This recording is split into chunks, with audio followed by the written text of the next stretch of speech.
لله وكفى والصلاة والسلام على سيد الرسل وخاتم الأنبياء وعلى آله وأصحابه الذين أوفوا وعهده الذين هم خلاصة العرب العرباء وخير الخلائق بعد الأنبياء.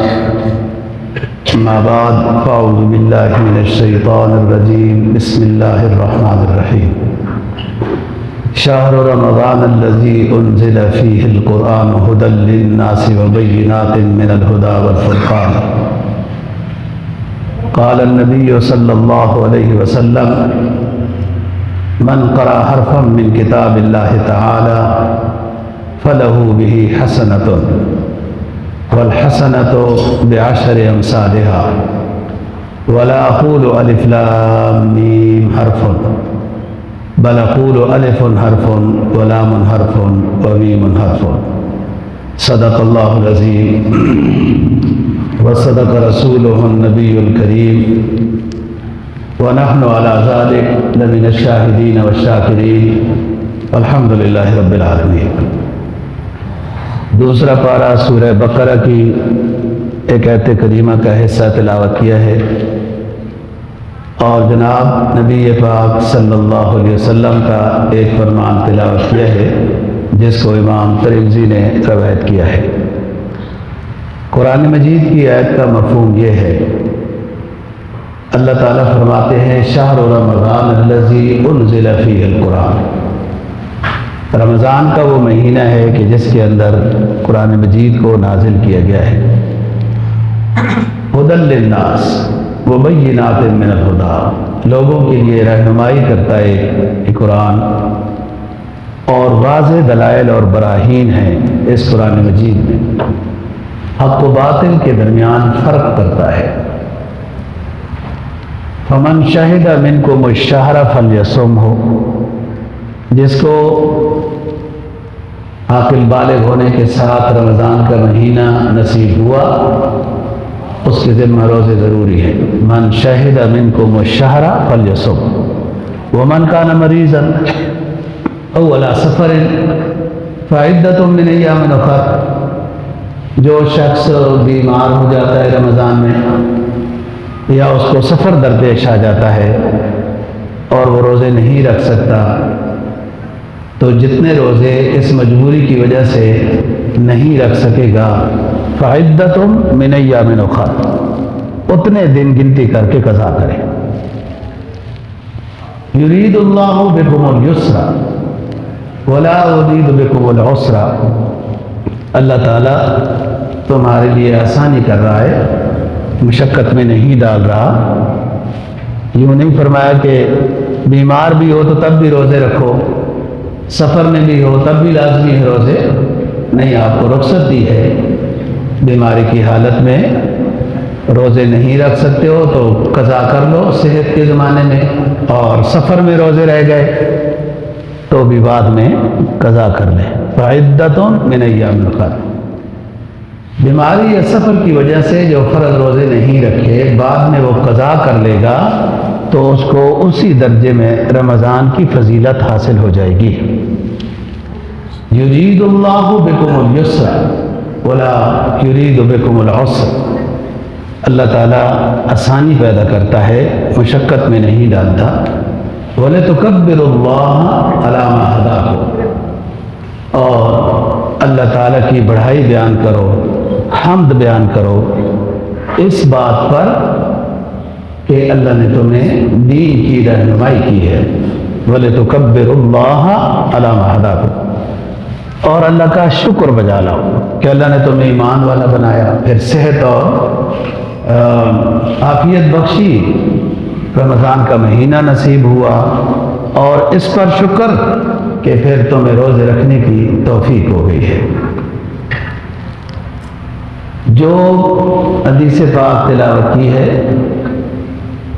اس کا مفہوم یہ ہے، رسول پاک صلی اللہ علیہ وسلم نے فرمایا کہ جو شخص قرأ حرفا من کتاب اللہ تعالی، ایک حرف قرآن مجید کی تلاوت میں ایک حرف تلاوت کرتا ہے، پڑھتا ہے، تو اس کو 10 نیکیاں ملیں گی. پھر آگے آپ نے فرمایا کہ 10 نیکی، ہر نیکی کے اوپر 10 نیکیاں ہیں، تو میں یہ نہیں کہتا کہ الف لام میم ایک حرف ہے. یہ آپ صلی اللہ علیہ وسلم فرما رہے ہیں میں یہ نہیں کہہ رہا کہ الف لام میم ایک حرف ہے، نہیں، الف الگ حرف ہے، لام الگ حرف ہے، میم الگ حرف ہے. یعنی اب اس کا حساب خدا جانے کون اس طریقے سے گنتیاں کر سکتا ہے. قرآن مجید کے حروف کی ہزاروں کی تعداد میں ہیں. ایک حدیث میں آتا ہے نا، جو شخص قرآن مجید کی 10 آیتیں یومیہ تلاوت کرے تو کوئی مشکل نہیں ہے، اس کو ہم غافلین میں نہیں لکھیں گے. غافل تو گمراہ ہوتا ہے. 10 آیتیں بھی کوئی قرآن کی اگر یومیہ پڑھ لے گا تو ہم اس کو غافلین بے خبر میں نہیں لکھیں گے. اور اگر کوئی 100 آیتیں قرآن مجید کی تلاوت کرتا ہے یکتب من القانتین، ہم عبادت گزاروں میں اس کو لکھیں گے. اور اگر کوئی شخص 500 سے 1000 ہے، جب 3-4 پارے تلاوت ہو تو وہ 1000 آیت بن جاتی ہے. اگر 500 سے اوپر کوئی تلاوت کرتا ہے تو ہم اس کے لیے ثواب قنطار کا لکھ دیتے ہیں. قنطار کا. صحابہ نے پوچھا حضرت قنطار کیا ہے؟ تو آپ نے فرمایا کہ 12,000 دینار اللہ کے راستے میں صدقہ کرنے کے ثواب کو قنطار کہتے ہیں. اتنی بڑی قرآن مجید کی تلاوت کی فضیلت ہے. پہلی بات یہ ہے کہ قرآن مجید کی تلاوت کو سیکھنا، تجوید کے ساتھ قرآن کو پڑھنا، یومیہ معمول رکھنا ایک مستقل حکم ہے، مستقل عبادت ہے. اب اس کا دوسرا درجہ ہے کہ قرآن مجید کے ترجمے کو سمجھنا،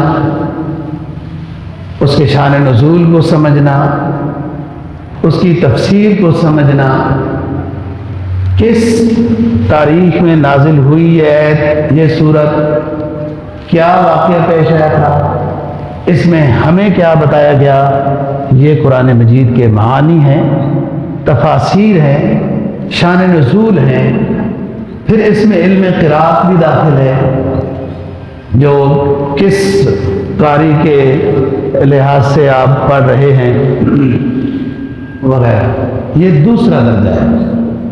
یہ الگ مطلوب شریعت ہے اور یہ بھی مقصود ہے. لیکن یہ کہہ دینا کہ قرآن کو صرف طوطے کی طرح رٹ کے پڑھ لینے کا کوئی فائدہ نہیں ہے. جب تک کہ بندہ ترجمہ اور تفسیر نہیں جانتا تو قرآن کو ویسے پڑھنے کا کوئی فائدہ نہیں ہے. یہ بہت بڑی گمراہی ہے.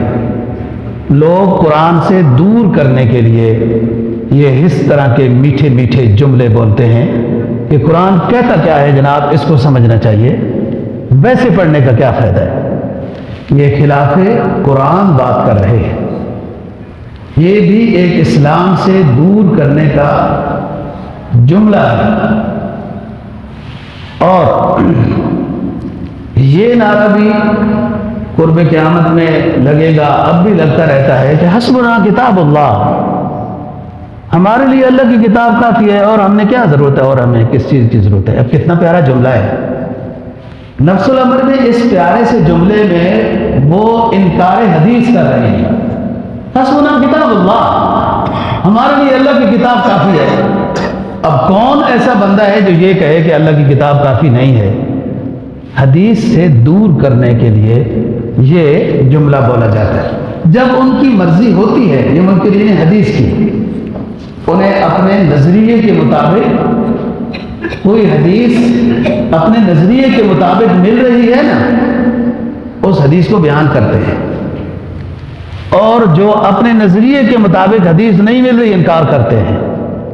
امام مہدی کوئی نہیں آئے گا، کچھ بھی نہیں، ایسا نہیں، کوئی ایسا فلان نہیں، فضول بات ہے.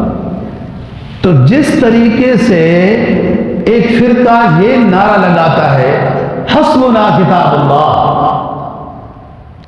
کہ وہ اس نعرے میں حدیث کا انکار کر رہا ہے، لوگوں کو حدیث سے دور کر رہا ہے۔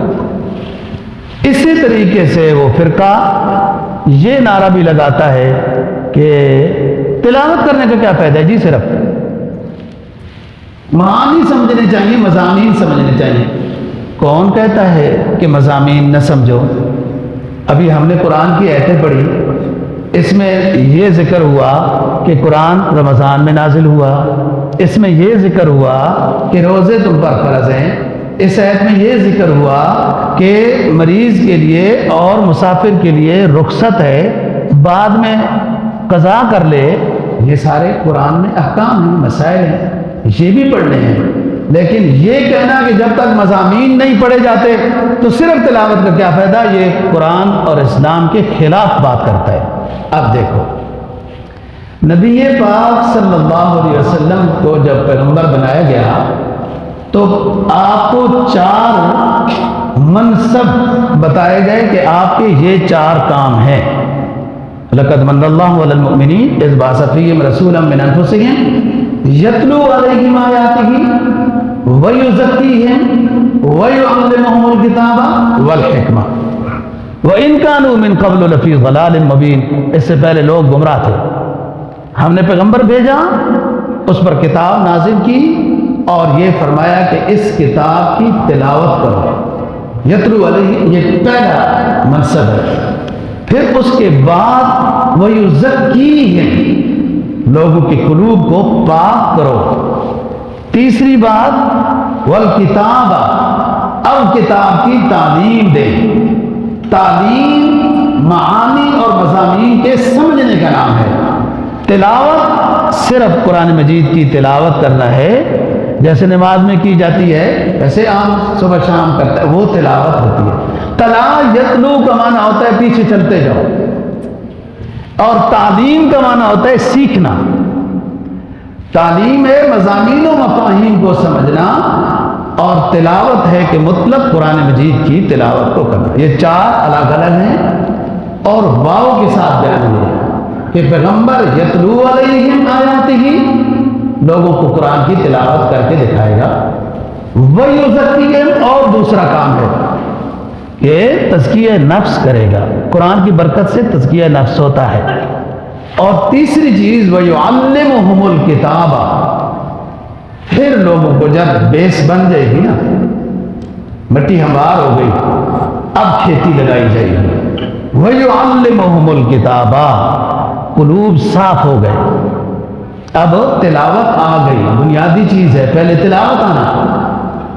اب جس بندے کو نماز کے معانی نہیں آتے، وہ صورتیں پڑھتا ہے، الحمد شریف پڑھتا ہے، سب کرتا ہے، اس کو معانی نہیں آتے، تو کوئی کہہ سکتا ہے کہ اس کی نماز نہیں ہوئی، کیونکہ مقصود قرآن مجید کی تلاوت ہے نماز میں، وہ مقصود حاصل ہے۔ مضامین آئے تو اور اچھی بات ہے، لیکن نماز ہو گئی۔ قرآن میں، نماز میں قرآن کی تلاوت کا حکم ہے، وہاں تشریح کرنے کا حکم نہیں ہے، وہاں تلاوت کا حکم ہے۔ اور پھر یہ بھی قرآن مجید نے بیان کیا فَقْرَؤُوا مَا تَيَسَّرَ مِنَ الْقُرْآنِ، آپ نماز میں وہ آیتیں قرآن کی پڑھیں جو آپ کو پکا یاد ہے کہ میں نہیں بھولوں گا۔ تو فَقْرَؤُوا، اقرا کا معنی بھی پڑھنے کا ہے، تلا یتلو کا معنی بھی پڑھنے کا ہے۔ تو پڑھنا، قرآن مجید کی تلاوت کرنا ایک مستقل عبادت ہے۔ یہ کہنا کہ جب مضمون نہیں جانتے ہو تو تلاوت کا کیا فائدہ، یہ بس ایک خاص پالیسی میں اسلام سے دور کرنا ہے۔ اسلام کا جو لیڈر ہوتا ہے وہ اسلامی ملکوں میں رہتا ہے، اسلام کا جو قائد کہلاتا ہے، اسلام کا جو مذہبی مضبوط سکالر کہلانے کا اپنے آپ کو دعویٰ کرتا ہے، تو اس کو اسلامی ملکوں میں رہنا چاہیے۔ پاکستان میں رہے، سعودی عرب میں رہے، وہ کافروں کے ملک میں اسلام کے ترجمہ کرتا ہے، ان کے حلف نامے پڑھ کر، ان کی شہریت حاصل کر کے، اور طرح طرح کے ایسے جملے جو دھوکہ دیتے ہیں ایک ایسے مسلمان کو جن کی تعلیم اتنی نہیں ہوتی، اور یہ جملے بولے جاتے ہیں کہ صرف تلاوت کا کیا فائدہ، یہ تلاوت مستقل عبادت ہے۔ حدیث میں آتا ہے ان الذی لیس فی جوفہ شیء من القرآن کالبیت الخراب، رواہ الترمذی۔ وہ شخص کہ جس کے سینے میں قرآن کا ایک حصہ بھی نہیں ہے، وہ اس گھر کی طرح ہے جو برباد ہے، ویران ہے، اور ایک مستقل مریض لوگ ہیں، ایک مرض کے مستقل مریض ہیں۔ آپ کو ہر تیسرا بندہ وہ یہ کہتا ہوا پھرتا ہے، ملتا ہے، برے برے خیالات آتے ہیں جی، بڑے وسوسے آتے ہیں جی، برے برے خیالات آتے ہیں۔ یہ کیوں آتے ہیں؟ کھانے خالی رات دیو بھی گیرت، جس گھر میں کوئی بھی نہیں رہتا وہاں آ کر شیطان رہتا ہے۔ اور حدیث میں آتا ہے جب تم گھر نیا بناؤ یا کرائے پر وہ پہلے کوئی رہتے تھے وہ خالی کر گئے، آپ جا رہے ہو تو لازمی اس میں سورہ بقرہ پڑھو۔ پہلے پتہ نہیں کیسے لوگ رہتے تھے، کیا نیکیاں کرتے تھے، اور خالی جب تھا گھر تو شیاطین آ کے آباد ہو گئے۔ جب تم اس میں سورہ بقرہ کی قرآن کی تلاوت کرو گے تو یہ شیاطین وہاں سے بھاگ جائیں گے۔ تو وہ گھر جو ویران ہوتا ہے، بے آباد ہوتا ہے، اس میں شیاطین آ کے آباد ہو جاتے ہیں، تو جو سینہ بھی قرآن سے خالی ہوتا ہے اس میں شیطان آباد ہو جاتا ہے۔ اب سوال کا جواب آ گیا کہ جو لوگ کہتے ہیں نا وہ برے برے جناب خیالات آتے ہیں، خیالات آتے ہیں، تو آپ نے اپنے دل کے برتن کو خالی کیوں رکھا ہوا ہے؟ آپ قرآن مجید کی تلاوت کیا کرو، ذکر و اذکار تسبیحات کیا کرو۔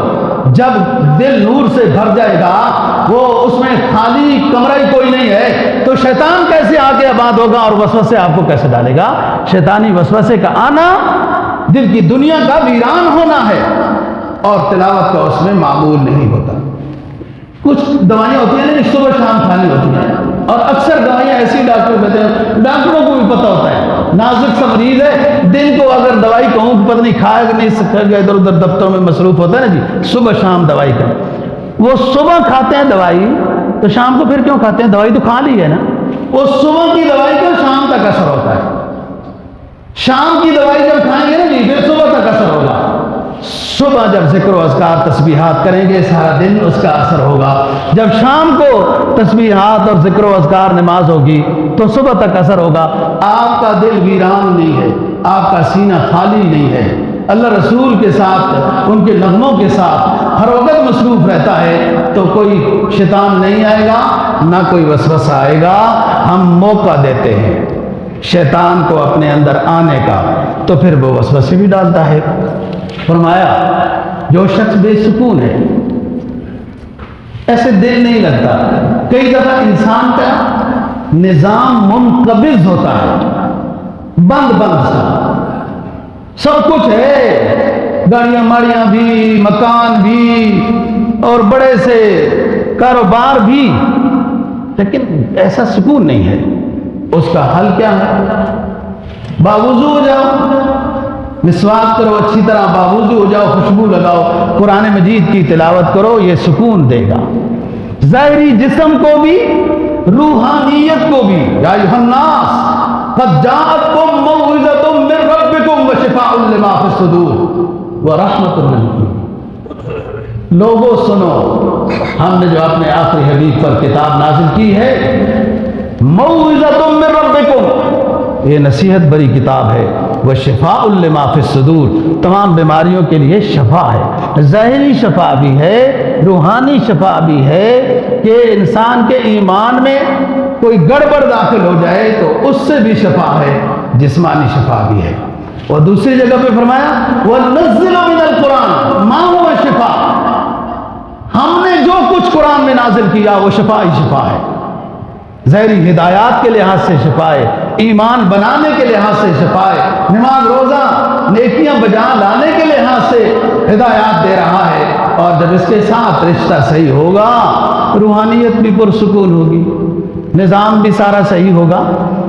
اور حدیث میں فرمایا خیرکم من تعلم القرآن وعلمہ، تم میں بہترین شخص وہ ہے جو قرآن مجید کو خود سیکھتا ہے اور پھر لوگوں کو سکھاتا ہے۔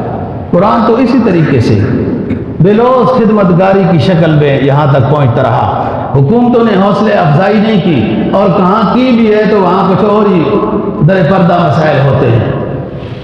مسلمانوں نے، مسلمان حکمرانوں نے اسلام کی اور مسلمانوں کی حوصلہ شکنی کی ہے، ہر دور میں حوصلہ افزائی نہیں کی۔ لیکن آپ اپنی تاریخ کی طرف جائیں، ماضی کی طرف جائیں، پرانے دیہاتوں میں جہاں کوئی ظاہری زندگی گزارنے کی سہولت میسر نہیں ہوتی، وہاں پر بھی کوئی درویش ایسا ہوتا ہے، وہ اپنے گھر میں کام بھی کرتا رہتا ہے اور محلے کے بچے آ جاتے ہیں، ان کو قرآن بھی پڑھاتا رہتا ہے۔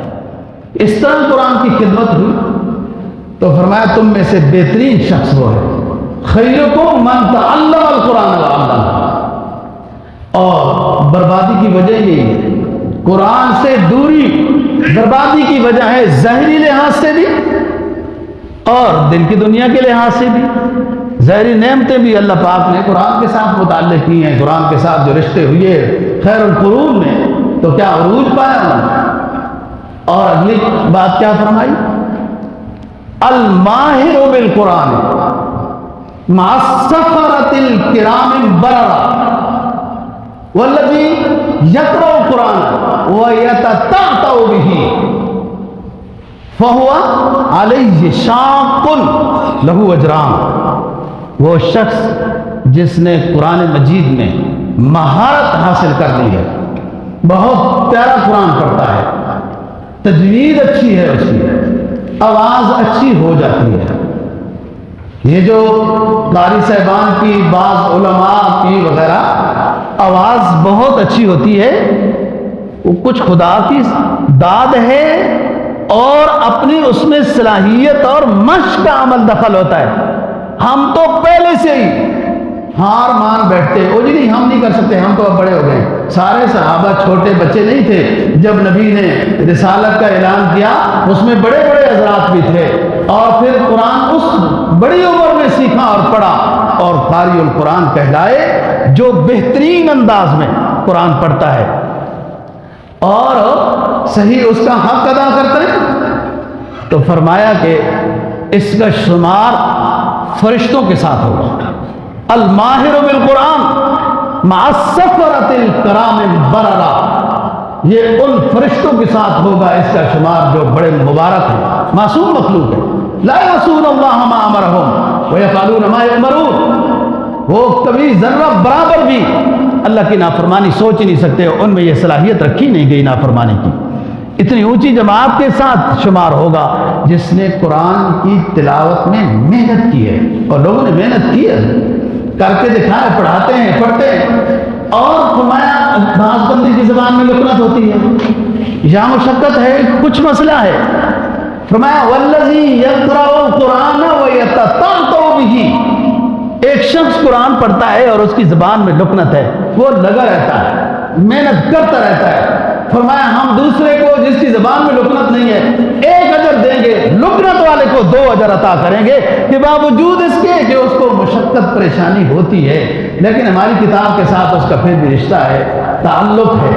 تو بات یہ ہے دوستو، قرآن مجید کے ساتھ تعلق ہونا، اس کی تلاوت، اس کے مضامین کو سمجھنا کہ ایک اسلامی بندے کی ضرورت ہے، اور اسی سے شفا ہے۔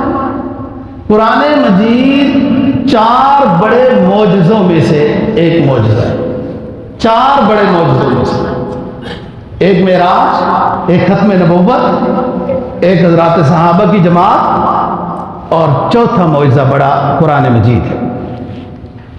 جو معجزہ ہوتا ہے اس کا لفظ کا ترجمہ یہ ہے کہ دوسرے کو عاجز کر دینا، عاجز کر دینا۔ وہ اس جو ہم نے کچھ دکھایا اس کو، اس کا وہ مقابلے میں کوئی چیز نہیں لا سکتا، اس کو کہتے ہیں معجزہ۔ اب زمزم ہے نا، معجزہ ہے، پانی نیچے نظر آ رہا ہے تھوڑا سا، یہ 2-3 فٹ، اتنی بڑی موٹریں لگی ہوئی ہیں، لگاتار وہ پانی اوپر دے رہی ہیں، بس اس کا پورا ہونا ایک معجزہ ہے۔ اور پھر فرمایا جس نیت سے پیو وہی ہوگا، جو زیادہ طاقتور ہے وہ اللہ سے دعا کرے، اللہ پاک میری طاقت تھوڑی کمزور کر دے، ادھر ادھر کے خیالات آتے ہیں، شادی بھی نہیں کر سکتا ہوں، تو فرمایا کہ اس نیت سے پیے تو طاقت میں کمی آئے گی۔ کوئی کمزور گیا، حافظے کا کمزور، جسمانی کمزور، دماغی کمزور، بیماریوں سے جلغار، پانی پیے زمزم کا اور شفا مانگے، صحت مانگے، طاقت مانگے، حافظہ مانگے تو یہ عطا کریں گے۔ یعنی یہ ڈبل قسم کا، طاقت کو کم کرنے کی نیت سے پیا تو وہ ہوگا، کمزوری کو دور کرنے کے لیے طاقت حاصل کرنا چاہتے ہیں تو اس نیت سے پیا، معجزے کا یہ مطلب ہوتا ہے۔ اب آؤ قرآن مجید معجزہ ہے، مسائل کا حل قرآن ہے۔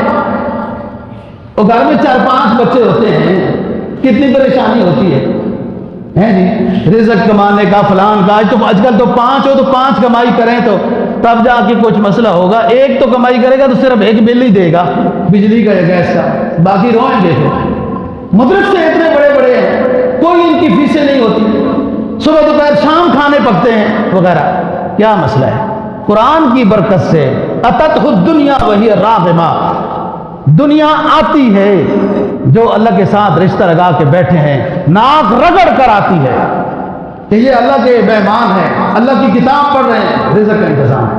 حدیث میں آتا ہے جو شخص ہماری کتاب کے ساتھ رشتہ حقیقی رکھتا ہے، پڑھنے میں، پڑھانے میں، سیکھنے میں، سکھانے میں وغیرہ، اس کو اپنے لیے دعائیں کرنے کا بھی ٹائم نہیں ملتا، اس کی بھی تو ضروریات ہیں، وہ انسان ہے، اس کو اپنی ضروریات کے لیے ادھر ادھر کام کرنے کا ٹائم نہیں ملتا، دعا کرنے کا ٹائم نہیں ملتا۔ فرمایا نہ کرے دعا، نہ کرے کام، ہم اس کی زندگی کی ضروریات کے لیے پورے ہو جائیں گے۔ یہ قرآن کی برکت سے ہزاروں تعداد، اور اسکولوں کے کالجوں کے تو بڑی بڑی بجٹ ہوتے ہیں، بڑی بڑی فیسیں ہوتی ہیں وغیرہ وغیرہ، بڑی بڑی عمارتیں ہوتی ہیں، اور اسلام زندہ اور جاوید ہے اس طریقے سے کہ اللہ کا وعدہ ہے۔ ایک بندہ ہے حضرت عمر فاروق رضی اللہ تعالیٰ عنہ کے پاس کبھی کبھی آئے، خلافت کے زمانے میں امیر المومنین صاحب ہماری مدد کرو، ہم غریب ہیں، وہ دے دیتے 3-4 دفعہ ہوتا رہا، مزاج میں تبدیلی ہوتی ہے۔ ایک دن عمر نے کہا کیا بات ہے، ہر روز ہی مانگتے رہتے ہو؟ جب دیکھتے ہو اسی وقت ہی قرآن کی تلاوت کیا کرو۔ وہ چلا گیا، بڑا عرصہ ہوا آیا نہیں۔ حضرت عمر کے ذہن میں نا یہ آئی کہ یار ہم کہیں ڈانٹ دیے، نیک لوگ اگر غلطی سے کبھی جھوٹ بول دے یا غلطی سے کوئی بات نا بس اچانک ان سے غلط نکل گئی یا ڈانٹ دیا ہے کسی کو، تو بعد میں ان کو فوراً احساس ہو جاتا ہے کہ یہ ہم سے غلطی ہوگی۔ جیسے نماز کا پابند شخص نا کبھی نماز لیٹ ہونے والی ہو تو وہ پریشان ہونا شروع ہو جاتا ہے، اسی طریقے سے نیک بندے سے جب غلطی ہو جائے فوراً متنبہ ہو جاتا ہے۔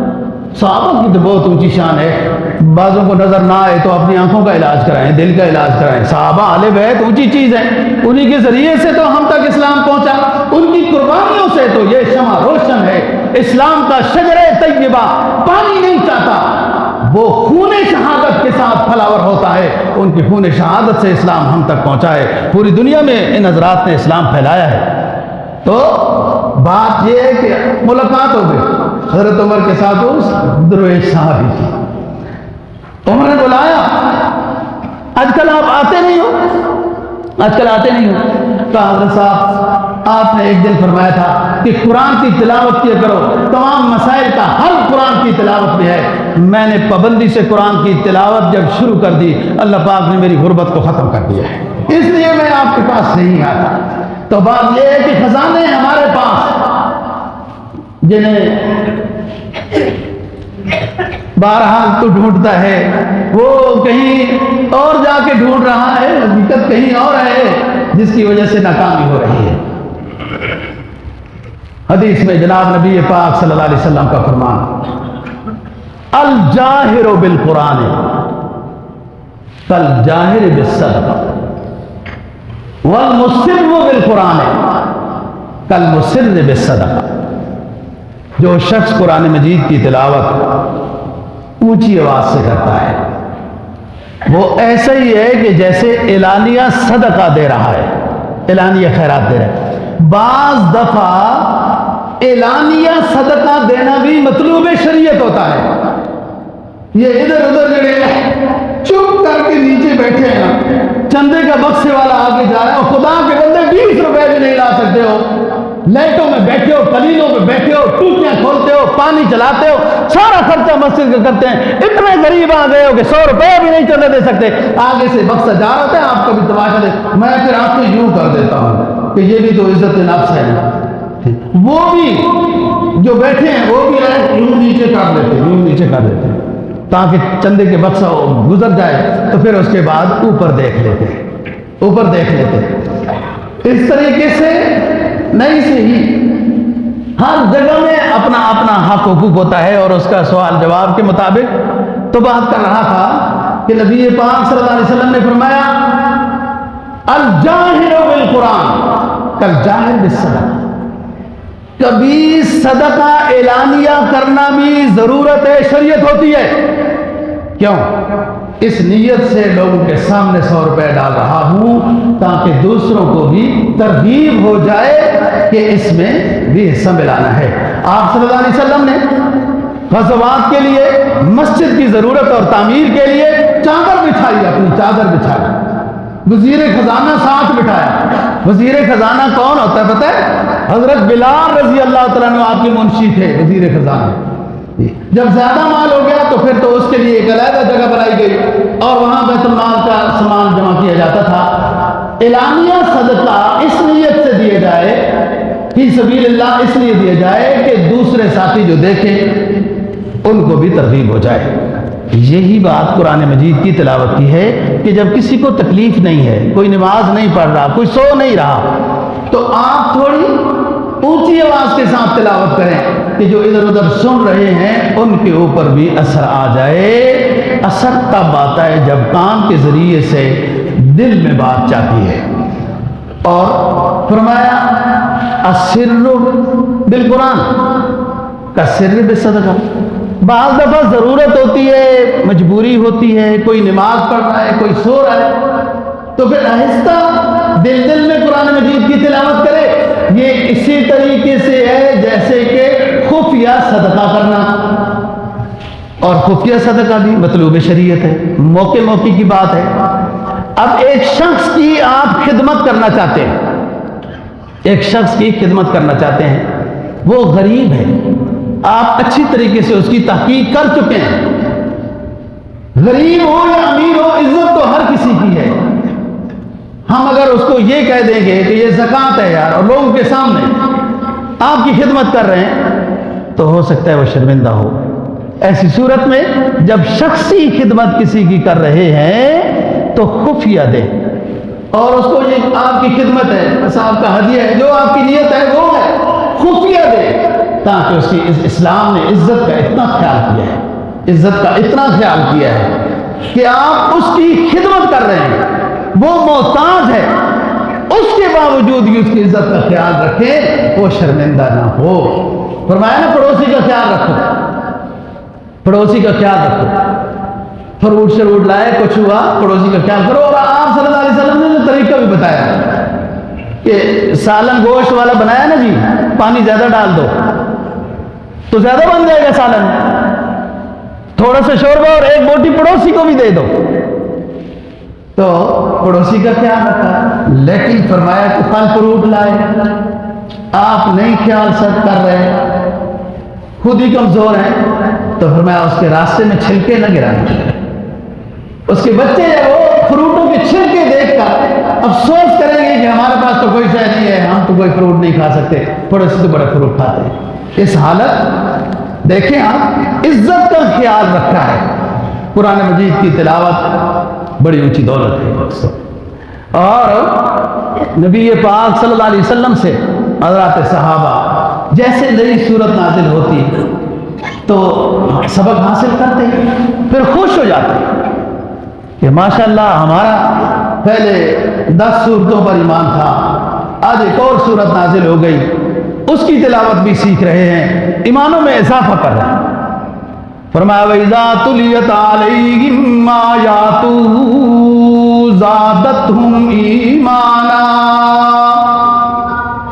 جب مزید تلاوت ان کے سامنے قرآن مجید کی جاتی تو وہ خوش ہوتے کہ سبحان اللہ، قرآن اور نازل ہو گیا، ہمارے ایمانوں میں اضافہ ہو گیا ہے۔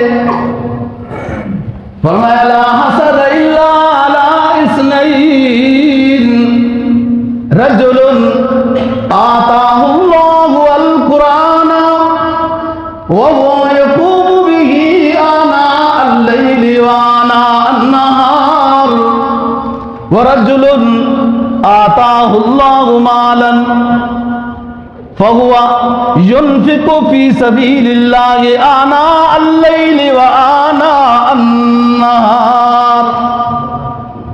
پوری دنیا میں 2 ایسے ملکہ رکھنے والے لوگ ہیں، 2 ایسی صلاحیتوں والے ہیں، اگر تم غبطہ اور رشک کرنا چاہتے ہو تو ان دونوں پر کرو۔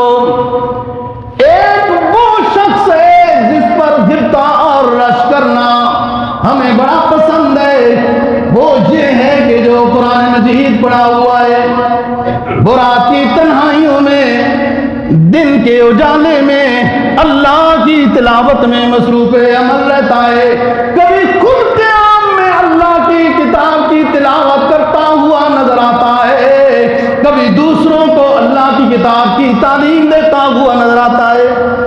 اس پر غبطہ کیا کرو، اس قرآن والے پر، اس عالم دین پر، اس قاری قرآن پر رشک کیا کرو اور خدا سے مانگا کرو، اے ہمارے رب، جس طرح تو نے کرم کیا اس کو حافظ قرآن عالم دین بنایا، ہم پہ بھی مہربان ہو جا، ہمیں بھی ایسا قاری قرآن بنا، ہم بھی تیری تلاوت کریں، تنہائیوں میں تجھے یاد کریں، اجالوں میں تیرے دین کی خدمت کی خاطر لوگوں کو سکھاتے رہیں۔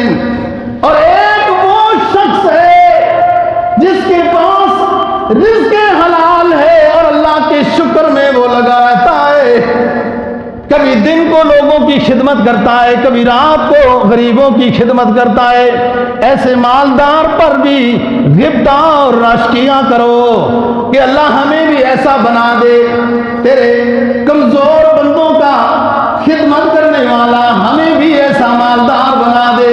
یہ 2 لوگ ہیں جن کے اوپر غبطہ اور رشک محبوب کرایا، حسد نہیں۔